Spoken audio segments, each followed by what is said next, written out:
காடேஸ்வரம் என்ற ஊரில் மிகவும் புகழ்பெற்ற ஜோதிடர் ஒருவர் வாழ்ந்து வருகிறார்.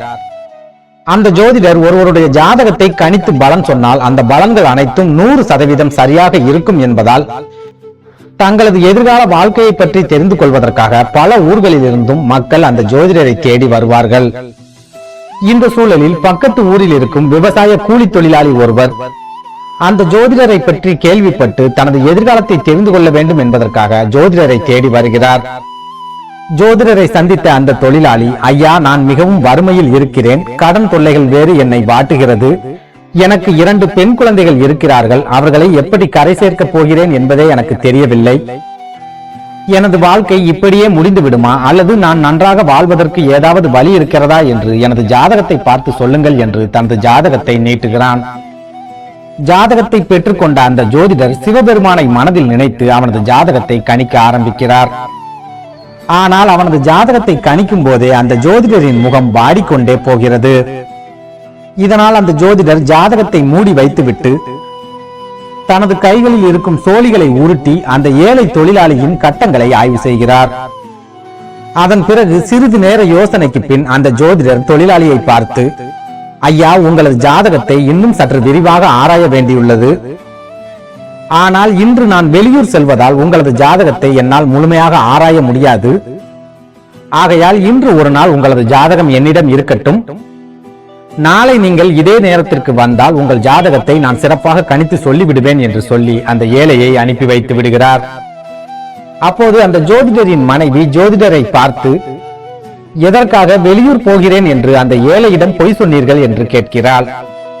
அப்போது அந்த ஜோதிடர் தனது மனைவியை பார்த்து, அந்த ஏழையின் ஆயுட்காலம் இன்று இரவோடு முடிய போகிறது. நான் சோழிகளை கூட ஒரு முறைக்கு 2 முறையாக உருட்டி பார்த்து விட்டேன். ஆனாலும் அவன் உயிர் பிழைக்க எந்த வழியும் இருப்பதாக எனக்கு தெரியவில்லை. இந்த விஷயத்தை அவனிடம் தெரிவிக்க மனம் இல்லாததால் தான் பொய் சொல்லி அவனை அனுப்பி வைத்துள்ளேன். அவன் மிகவும் பாவம் என்று சொல்கிறார். அப்போது அந்த ஜோதிடரின் மனைவி தனது கணவரை பார்த்து, ஏழைகளின் வாழ்க்கையில் இறைவன் ஏன் இப்படி விளையாடுகிறார்? இந்த அகால மரணத்தை தடுத்து நிறுத்துவதற்கு வழியே இல்லையா என்று கேட்கிறாள்.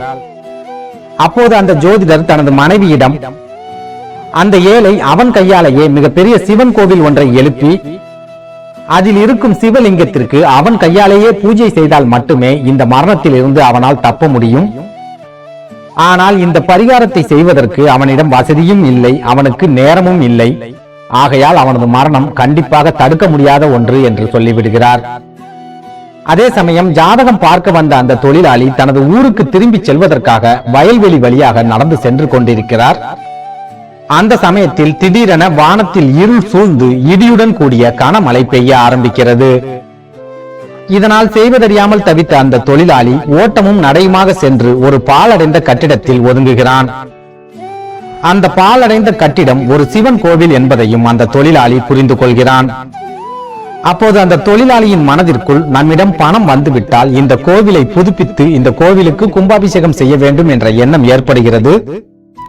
அதோடு நிற்காமல் இந்த கோவிலை எப்படியெல்லாம் புதுப்பிக்க வேண்டும், ராஜகோபுரத்தை எப்படி அமைக்க வேண்டும், கருவறையை எவ்வாறு அழகுபடுத்த வேண்டும் என்ற சிந்தனையும் அந்த தொழிலாளியின் மனதிற்குள் ஓடுகிறது. கோவில் திருப்பணிகளை முடித்துவிட்டு தானே முன்னின்று சிவபெருமானுக்கு அபிஷேகம் செய்வது போலவும் அந்த தொழிலாளி நினைத்து பார்த்து மகிழ்ச்சி அடைகிறான். இந்த சமயத்தில் அந்த விவசாயியின் தலைக்கு மேலே கருநாகம் ஒன்று படம் எடுத்தபடி அவரை தீண்டுவதற்கு தயாராக இருப்பதை அந்த விவசாயி பார்த்து விடுகிறார். உடனே ஒரு நொடி கூட தாமதிக்காத அந்த விவசாயி மலையில் நனைவதை பற்றி கூட கவலைப்படாமல் அந்த மண்டபத்தை விட்டு வெளியே ஓடி வருகிறார். அவர் வெளியே வந்த அடுத்த நொடியே மிகப்பெரிய இடி ஒன்று தாக்கி அந்த மண்டபம் சுக்குநூறாக உடைந்து விழுகிறது.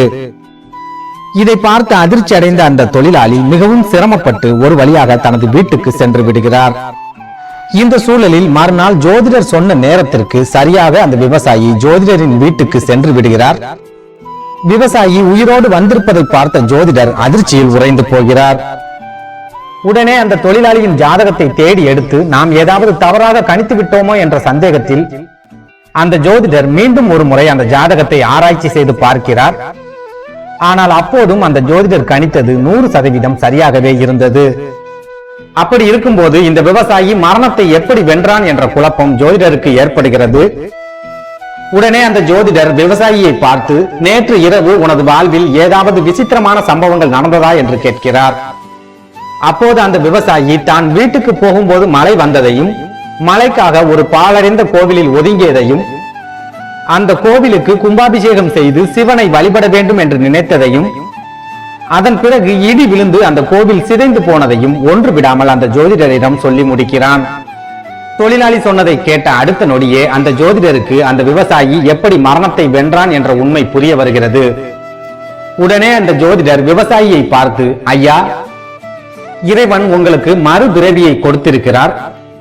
அதுவும் எம்பெருமான் ஈசனே உங்களுக்கு இந்த மறுபிறவியை கொடுத்திருக்கிறார். ஆகையால் உங்களது வாழ்க்கையில் இனிமேல் எந்த குறையும் இருக்காது, நிம்மதியாக போய் வாருங்கள் என்று சொல்லி அந்த ஏழையை அனுப்பி வைக்கிறார். இந்த கதையின் நீதி, நமது மனதில் இறைவன் மேல் முழு நம்பிக்கையும் தூய்மையான மனதும் இருந்தால் நம்மால் மரணத்தை கூட வெல்ல முடியும்.